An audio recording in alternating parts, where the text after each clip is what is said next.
The scale of the damage from Texas to Virginia, just unbelievable, as you've seen in these pictures here the last few moments. At least 173 people are reportedly killed in 5 states now. No one knows how many tornadoes there were. Some neighborhoods were just completely destroyed. Alabama, hardest hit by far, reporting at least 128 deaths as of now. A team of reporters in Alabama for us this morning. Let's begin with CBS News correspondent Mark Strassmann in Tuscaloosa, Alabama. Very hard-hit area there. Mark, good morning. What is the latest? Good morning, Chris. The latest you see behind me. This is the edge of the destruction here in Tuscaloosa, and now that it is first light, a search and rescue sweep in earnest will begin block by block, house by house. And so many people here say the same thing. They looked at the sky yesterday, and this is what they saw. This black, massive mass coming at them, ominous, twisting, a mile wide. It was a killer tornado just bearing down on Tuscaloosa and so many other communities as well. The twister was part of a savage storm system that moved across the South. From Mississippi to Georgia, from Texas to Virginia, people scrambled for whatever cover they could, even inside a bathtub. Today, people in so many communities have their own horror stories. Here in Tuscaloosa, the home of the University of Alabama, the twister ripped through neighborhoods, flipped cars, flattened homes and businesses, and killed at least 15 people. So this is a community in grief, along with a community in ruins. But tornadoes spawned by this storm system also killed people in 5 different states. And across the South, Chris, the day after is going to be a shock. Day after, obviously never good, especially after seeing those pictures and all that destruction. Mark, let me ask you this. With all of the drama and the devastation there, what's the most shocking part of this to you? Probably just the number of people killed, Chris. I mean, 128 people just in Alabama, at least 165 people in 5 states. That is the single largest death total from tornado activity since 1947. I mean, 128 people just in Alabama, a largely rural state. That is an eye-popping number. But people are going to be in for even more of a jolt when they get into these neighborhoods and see just the ruin. They're going to see a devastation, Chris, that in their lifetime is on an unprecedented scale. All right, CBS's Mark Strassmann for us in Tuscaloosa, Alabama for us this morning. Mark, thank you.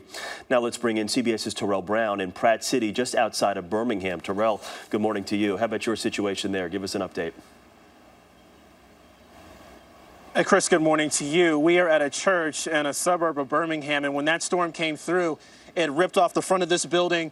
The roof here collapsed, and everything that was on the inside of the building really spilled out. So the front door of this building, sitting right here right now, cinder block, brick, pieces of wood now litter the ground. The only thing untouched, amazingly, in the front of the church is the sign itself.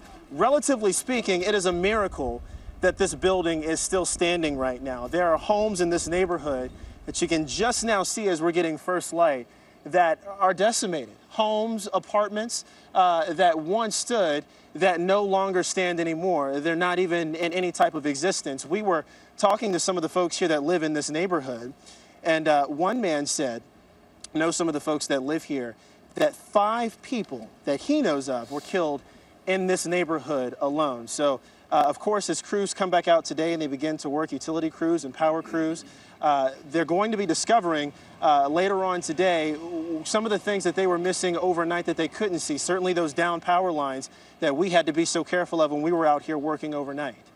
CBS's Terrell Brown for us. Terrell, thank you very much.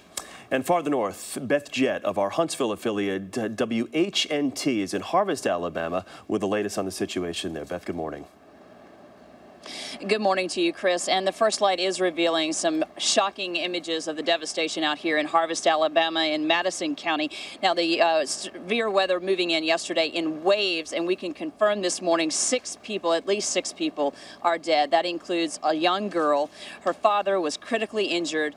They were hunkering down inside their home, trying to wait out the storm when their home was just knocked off of its foundation, much like many other homes in this area. The powerful storm spawned tornadoes, brought heavy thunderstorms, and near hurricane-force winds.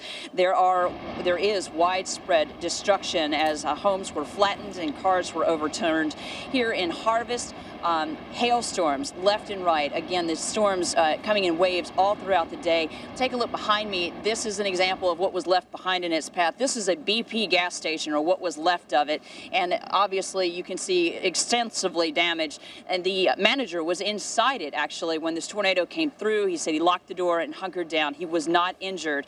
Lucky, as dozens of people were injured, and we're getting more specific statistics of how many victims we have as a press conference is being held as we speak. But that's the latest here in Harvest, Chris. Beth, a quick question for you. As far as early warning systems around the state, what are you hearing? Were people given enough time in different parts of the state of Alabama?